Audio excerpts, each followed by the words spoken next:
ग्राम पंचायत चुनाव लड़ सके कि नहीं, लड़ना चाहिए कि नहीं? बिल्कुल लड़ना चाहिए। हमें संविधान हक देता है, हम अगर 18 वर्ष प्लस हो जाते हैं तो हमको अधिकार है कि हम चुनाव लड़ सकते हैं और किसी के भी सामने लड़ सकते हैं। और बाबा साहब भीमराव अम्बेडकर जी ने हमको ये अधिकार दिया है। इसके लिए राजनीति करना चाहिए कि नहीं? बिल्कुल, मैं तो कहता हूँ कि हर घर से एक नेता पैदा होना चाहिए। किताब से निकल कर बाहर देखेंगे तो जैसा किताब में होता है भाई, रियल लाइफ में ऐसा नहीं होता है। देखिए, अगर संविधान के तौर पर हमारी सरकार चलेगी तो सभी को बराबर का दर्जा मिलेगा, लेकिन ऐसा हमें नहीं दिख रहा है। जय हिंद भाइयों बहनों, मैं रघु विश्राम। भाइयों बहनों, हम कौशाम्बी जिला के भ्रमण कर रहे हैं। युवाओं की आवाज उठाने के लिए मैदान में उतर चुके हैं। चाहे अम्बेडकर नगर हो, चाहे कोई भी जिला हो, कोई राज्य हो, अगर युवा साथियों का हमारे ऊपर भरोसा है तो हम आवाज उठाने के लिए काम करते हैं। इसी बीच में हमारे भाई हैं, तो बात करते हैं। क्या नाम भैया? जी, मेरा नाम आकाश सिंह 75 है।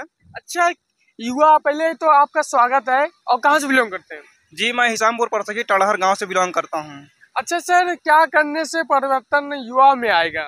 तो देखिए, जो हमारे सरकारें हैं उनको हमारे बारे में सोचना चाहिए, युवाओं के बारे में सोचना चाहिए कि युवाओं के नौकरियां दिया जाए। और जितने भी पेपर हो रहे हैं, लीक किया जा रहा है, तो उनमें परिवर्तन होना चाहिए, क्योंकि विद्यार्थी ही, स्टूडेंट ही देश का भविष्य हैं। तो स्टूडेंट के बारे में सोचना चाहिए, लेकिन ऐसा नहीं हो रहा है। और हमारा यही कहना है कि अगर पेपर हो रहा है तो वो अच्छे ढंग से हो, लीक ना हो, ताकि जो बच्चे मेहनत कर रहे हैं वो सही मुकाम पे जाके पहुंचे। अच्छा सर, कहीं ना कहीं इसमें युवाओं को आगे बढ़ाने के लिए ऐसा क्या रास्ता चुनना पड़ेगा? एक नई पार्टी उभर आई है, Lok Jan Socialist Party, doctor Virendra Vishwakarma ji. ये कई मुद्दे जो आपने बताया, ये सरकार में विधायक नहीं है फिर भी आवाज उठाने का काम कर रहे हैं युवाओं को। तो क्या लगता है ये युवाओं का जो उनके ऊपर भरोसा है, क्या ये सच में उनका साथ देगा? जी बिल्कुल साथ देगा। बिल्कुल देगा जी। अच्छा एक चीज बताइए, समाज में परिवर्तन, गरीबी की आवाज कौन उठाए? गरीबों और जो ओबीसी एससी की आवाज कोई नहीं उठाता है। जो नीचे तबके के लोग होते हैं, अमीर अमीर होता चला जा रहा है, गरीब गरीब होता चला। इससे क्या करना होगा जो बराबर सभी को बराबर अधिकार मिले? ऐसा क्या करना होगा सर? तो इसके लिए देखिए, सबको अगर देखिए हम कहीं भी जाते हैं तो हमको दिखाई देता है कि सिर्फ संविधान।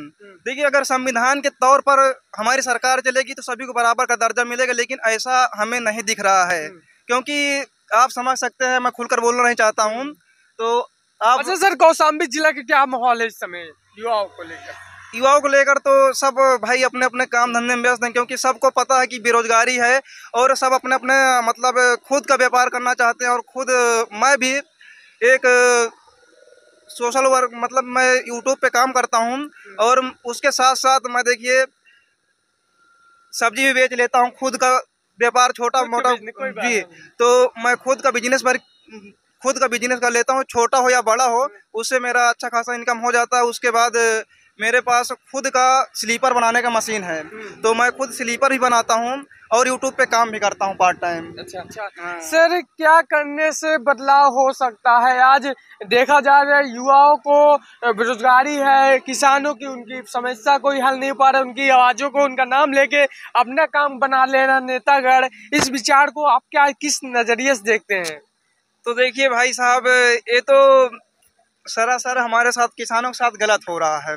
जैसा कि आप लोग देखते हैं कि किसानों को भले 2000 दिया जा रहा है, लेकिन 2000 के बदले हर चीज़ में जीएसटी देना पड़ रहा है। अगर वही खाद है, जैसे उसको सस्ता कर दिया जाए, उसमें जीएसटी ना लगाया जाए, जितने भी किसान का सामान है, बीज है, जितने भी मटेरियल आते हैं, अगर उसमें जीएसटी ना लगाया जाए तो हम किसानों को कम से कम रेट में मिलेगा, तो किसानों को कहीं ना कहीं फायदा होगा। जैसा कि हमारे साथ जो युवा साथी। अच्छा एक आखिरी सवाल, युवाओं को राजनीति करनी चाहिए कि नहीं, पढ़ाई लिखाई के साथ साथ? बिल्कुल, क्योंकि भाई राजनीति करेंगे, राजनीति देखेंगे, राजनीति माहौल में ढलेंगे, तभी तो नॉलेज होगा कि हम अपने कौशाम्बी के लिए, अपने देश के लिए, अपने राज्य के लिए क्या कर सकते हैं। बिल्कुल करना चाहिए राजनीति। अच्छा, बहुत से युवाओं के माता पिता बोलते हैं कि राजनीति करने से अच्छे अच्छे नौकरियां करे। अच्छा, नौकरियां कौन देता है?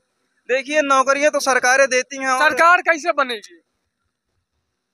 जब लड़का राजनीति करेगा तभी ना बनेगी। जी जी जी, इसके लिए राजनीति करना चाहिए कि नहीं? बिल्कुल। मैं तो कहता हूँ कि हर घर से एक नेता पैदा होना चाहिए, हर घर से नेता एक बनना चाहिए। अच्छा, अब गांव-गांव में जो भी बदलाव नहीं हो रहा, उससे अच्छा है कि गांव-गांव से एक युवा साथी ग्राम पंचायत चुनाव लड़ सके कि नहीं, लड़ना चाहिए कि नहीं? बिल्कुल लड़ना चाहिए। हमें संविधान हक देता है, हम अगर 18 वर्ष प्लस हो जाते हैं तो हमको अधिकार है कि हम चुनाव लड़ सकते हैं और किसी के भी सामने लड़ सकते हैं। और बाबा साहब भीमराव अम्बेडकर जी ने हमको ये अधिकार दिया है और ये हमारा जन्मसिद्ध अधिकार भी है।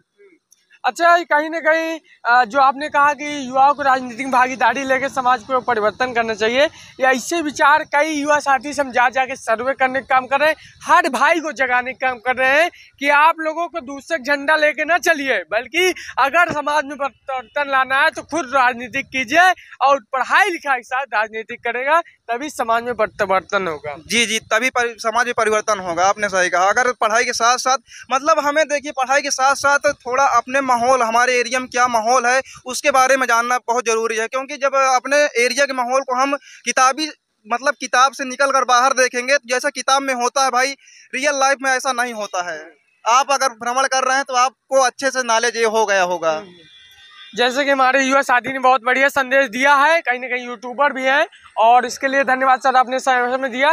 भाइयों बहनों, आप हमारे लिए इसी तरह की खबरें पाने के लिए हमारे चैनल को शेयर कीजिए, लाइक कीजिए, कमेंट कीजिए। जय हिंद, जय भारत। दोस्तों, आप लोगों को लग रहा हो कि मेरा इंटरव्यू कौन ले रहा था, तो मैं आप लोगों को दोस्तों बता दूं कि मेरा माइंड डिस्टर्ब था, इसके लिए मैं रोड की तरफ घूमने गया था। फिर देखा मैंने कि वहाँ की पास में ही एक मार्केट थी और वहाँ पे जाकर मैंने कुछ खाया पिया, थोड़ा माइंड डिस्टर्ब था। फिर मैं घर के लिए वापस आ रहा था, तभी मैंने देखा कि वहाँ कुछ लोग इंटरव्यू ले रहे हैं। एक बंदे के इंटरव्यू ले रहे थे और वो मतलब न्यूज की तरफ से थे, तो उन्होंने मुझको रुकाकर भी मुझसे इंटरव्यू लिया। थोड़ा मैं भाई पहले मेरा माइंड डिस्टर्ब था, मैं आप लोगों को पहले बता दिया।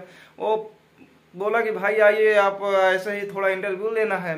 मैं बोला किस टॉपिक पे, तो उन्होंने बोला बस ऐसे ही अपने गांव देहात के बारे में, अपने देश के बारे में, जो भी मतलब मुझको कन्विंस किया। फिर उसके बाद मैंने बोला चलो ठीक है भाई, अगर आप बोल रहे हो तो ठीक है।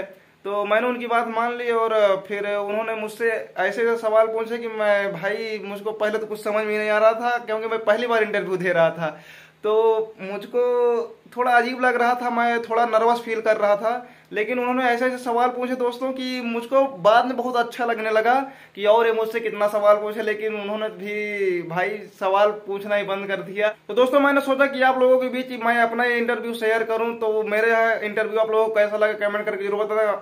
अगर कोई कमी हो तो जरूर बताना, क्योंकि भाई फर्स्ट टाइम था तो आप लोग समझ सकते हैं।